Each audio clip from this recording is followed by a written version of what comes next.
দোয়া ইউনুস পড়ে যদি কেউ আল্লাহ তাআলার কাছে দোয়া করে, আল্লাহ তার দোয়া কবুল করে নেন। দোয়া ইউনুস মানে লা ইলাহা ইল্লা আনতা সুবহানাকা ইন্নী কুনতু মিনাজ জালিমিন। আল্লাহ তুমি ছাড়া কোনো মাবুদ নেই। তার মানে কি, আল্লাহ যে বিপদে পড়েছি, বিপদে ডাকার মতো তুমি ছাড়া কেউ নেই, তরানোর মতো, তাকানোর মতো, নজর দেওয়ার মতো, উদ্ধার করার মতো তুমি ছাড়া কেউ নেই। আল্লাহ আমি অন্যায় করি, ইন্নী কুনতু মিনাজ জালিমিন, আল্লাহ আমি জুলুম করেছি, অন্যায় করেছি, আল্লাহ আল্লাহ মাফ করে দাও। এই তো কথা। লা ইলাহা ইল্লা আনতা দোয়া ইউনুসের কত অর্থ হলো যে আল্লাহ আমার অন্যায়ের কারণে বিপদ আসছে, ঠিক না?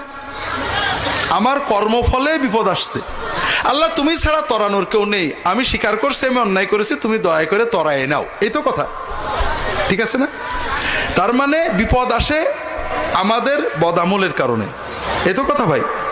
বিপদ আসলে যখন বান্দা আল্লাহর কাছে বললে আল্লাহ তুমি ছাড়া ডাকার কেউ নেই, আমি অন্যায় করে স্বীকার করি, তুমি মাফ করে দাও, তখন আল্লাহ বিপদ কাটিয়ে দেন। এই তো কথা। হাদিসে নবীজি বললেন তুমি বেশি বেশি দোয়া ইউনুস পড়বা আর আল্লাহর কাছে কানবা। আপনি ঘরে বসে দোয়া ইউনুস পড়ে আল্লাহর কাছে আল্লাহ মাফ করে, আল্লাহ মাফ করে দাও, আল্লাহ আল্লাহ বিপদ কাটাই নাও। আমরা কি বললাম যে না, খতম লাগবে। কি লাগবে? খতম মানে, খতম মানে কি? দোয়া ইউনুস খতম। খতম মানে কত? 1 লক্ষ। একটু বাড়াই 1.25 লক্ষ। আমি যখনই বললাম খতম, আপনি তখনই খতম, কারণ আপনি তো জানেন 1.25 লক্ষ আপনি একা পড়তে পারবেন না। ব্যবস্থাটার ভিতরে আপনার কিছুটা বাধ্যতামূলক আমাদের কাছে আসতেই হবে। খতম কিন্তু কোনো হাদিসে নেই, কখনো নবীজি সাল্লাম বলেননি। আল্লাহর কাছে আপনি যতটুক পারবেন পড়ে পড়ে কানবেন, কিন্তু খতম হওয়ার কারণে আপনি আপাতত খতম, কারণ আপনি জানেন যে একা পারবেন না, বাধ্য হয়ে আমাদেরকে আসতে হবে। এখন অনেক জায়গায়, আমি জানি না আপনাদের চুয়াডাঙ্গায় কি নিয়ম, অনেক জায়গায় নিয়ম আছে 40 জন আলেম আসবে, এসে দোয়া ইউনুস পড়বে। কি বলবে? লা ইলাহা ইল্লা আনতা সুবহানাকা ইন্নী কুনতু লা ইলাহা ইল্লা আনতা সুবহানাকা ইন্নী কুনতু মিনাজ জালিমিন, ঠিক না? তার মানে 40 জন আলেম একভাবে বলে যাবে আল্লাহ আমি জালেম, আল্লাহ আমি জালেম।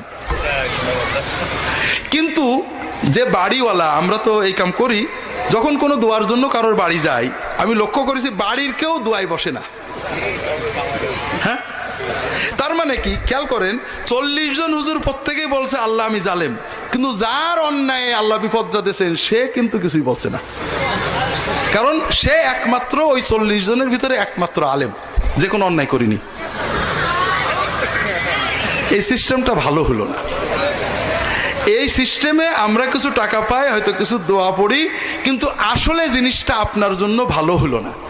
আপনি যে অন্তর দিয়ে কানবেন, আপনি কানলে কি হতো? 1 নম্বর আপনার বিপদ কেটে যেত। 2 নম্বর, আল্লাহ বিপদ দেন তো আল্লাহ কিছু পাওয়ার জন্য না, আপনার জন্য।